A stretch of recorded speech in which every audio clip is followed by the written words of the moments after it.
Moi, c'est l'honorable Hassan Garibia Sika Abdelkabel. Je faisais partie des 11 députés qui ont pris part au vote. Comme vous devez le savoir, les 22 députés du Parti des démocrates qui sont restés fidèles au parti, c'est les députés qui ont refusé toute négociation, tout achat de conscience et ont préféré rester avec le peuple béninois. Vous ne pouvez pas savoir les pressions que ces députés ont reçues, mais les gens ont décidé d'être avec le peuple. Parce que nous croyons, comme je l'ai dit lors de ma déclaration, un leader, c'est celui qui oublie ses propres intérêts pour penser à la communauté. Si nous avons décidé de c'est à cause du mode opératoire, parce que nous disons que nous n'avions aucune honte à faire un vote à la tribune. Mais la majorité a choisi de faire un vote secret. Dès ce moment, nous savons qu'il y avait anguille sur roche. Et c'est pour ça que nous avons unanimement décidé de désigner 11 personnes. 11 personnes pour limiter les va-et-vient, parce que nous avons confiance aux 22. Et directement, nous avons choisi les 11 premières personnes qui étaient là. Et ces personnes ont voté pour le moment les 22 pour la recevabilité. Pour voter maintenant pour l'adoption, j'avoue que moi, personnellement, lorsque les scrutateurs ont été mis en place, parce qu'il faut comprendre que pour mettre en place les scrutateurs, il faut qu'un volontaire aille tirer. Et c'est dès ce moment, lorsque le ministre Fayon, le député Fayon, s'est désigné comme volontaire. C'est pas si c'était un coup préparé. Il est allé, il fait un tirage, il dit que c'est Augustin Awamwebla. J'étais le premier à dire, nous voulons voir. Il a remis le bulletin à l'intérieur. Donc nous n'avons pas vu. Il choisit sur l'honorable Sophia Tchanou. On dit, on veut voir, mais on sentait que c'était déjà préparé.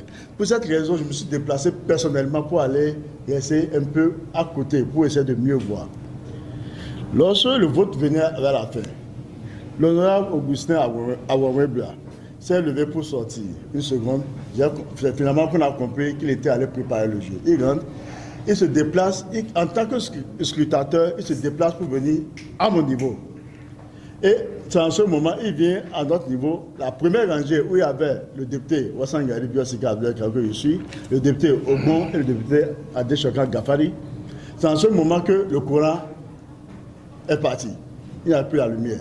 Et sa réaction, c'est qu'il s'est agrippé à moi pour m'empêcher de me lever. Je le dis, dans le noir. J'ai dû me décarcasser pour pouvoir me retirer et aller vers le présidium. C'est là que la garde rapprochée du président de l'Assemblée nationale m'a bloqué pour m'empêcher. Donc, on a fait près d'une minute sans avoir une vue sur l'une. Et ça, on n'a pas crié. On sait que ça ne peut pas continuer. On n'a pas crié au vous. Ce qui est intéressant au niveau du Parlement, c'est que tout est enregistré. Vous allez voir qu'il y a des bribes d'informations qui vont essayer de mettre, mais tout est enregistré et nous n'accepterons jamais de monter la bande. Lorsque il y a quelques jours, on votait le rapport d'activité du président de l'Assemblée nationale, il était dit que le direct était revenu, que les dispositions sont plus dans ce sens. Mais bizarrement, subitement, hier, le direct est parti, on n'a pas pu voir. Donc c'est pour vous dire ce qui a été joué. Parce que j'étais convaincu que j'étais en alerte, j'irai vous rapidement voir ce qui est passé. Augustin Awamwebla m'a agrippé pour m'empêcher d'aller voir. Et mieux, lorsque on a commencé le comptage, vers la fin, on est resté.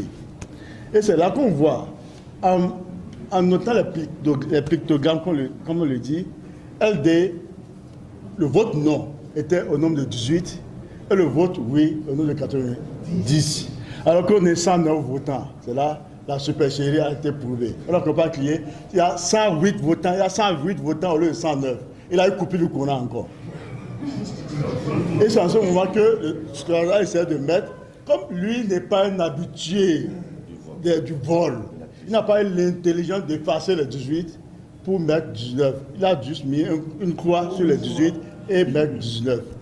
Et c'est là, on a dit, ça c'est du vol, ça c'est du vol.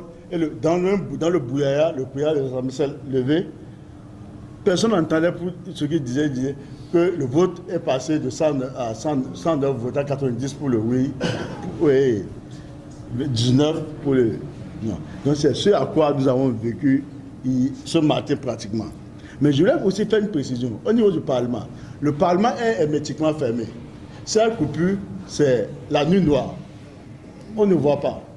Et si l'on n'est pas proche du présidium, même si l'on allume son téléphone, personne ne voit ce qui se passe dehors. Les députés ont anticipé. Nous avons anticipé. Il y a des menaces de faire sortir l'honorable Sariki de la salle. Des menaces d'envoyer la garde rapprochée du président, le faire sortir de la salle à plusieurs reprises. Donc c'est pour vous dire qu'on n'est pas resté les bras croisés. On a quand même fait ce qu'on peut faire. Mais si quelqu'un est un expert en vol en plein jour, qu'est-ce qu'on peut faire dans l'obscurité? C'est ce à quoi nous avons vécu. Les 22 députés, nous le disons, nous le répétons, ont été sincères. Et si c'est à refaire, ils le referont. C'est pour ça qu'ils étaient prêts à voter à la tribune, à main libre pour que tout le monde puisse voir. Mais un voleur, lui ne dort pas. C'est pour ça que, même malheureusement, Dieu est aidant, ils ont voté à 108, alors qu'il y a normalement 109 votants. Que tout le monde puisse tirer ses conclusions.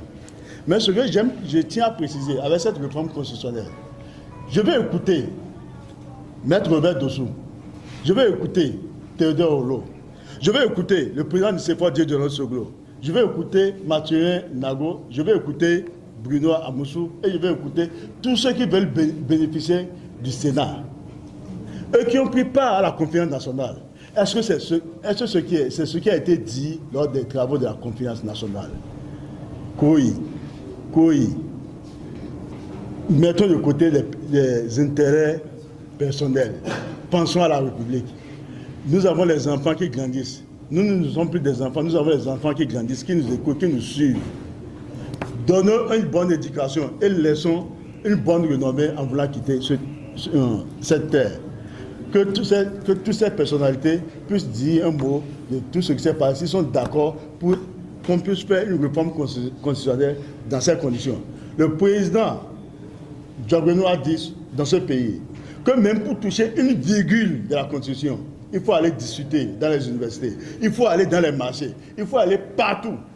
Mais bizarrement, comme ils sont là, ils sont les premiers à faire le communiqué pour féliciter l'Assemblée nationale de voter au petit matin dans les conditions de vol une constitution. Nous ne reconnaissons pas ce vote, et je l'ai dit. Et nous allons utiliser tous les moyens qui sont à notre disposition de façon légale pour contester le vote. Nous allons saisir les instances. Nous allons parler au peuple pour que le peuple sache ce qui s'est passé et que chacun prenne ses responsabilités. Mais il tient à préciser, avant que Laurent Sariki ne parle, c'est Laurent Sariki Raoufou qui a gardé la procuration du président Éric Oundété. Éric Oundété, Laurent Achadé, tous les autres, Laurent Sono Boké, Laurent Midofi, sont tous avec nous. Ils sont restés à côté parce qu'on s'est dit qu'il fallait alléger. Et tout le monde, ils auraient pu être dans la salle comme à notre place. Mais personne n'a trahi le peuple. Le voleur a volé le peuple. Je vous remercie.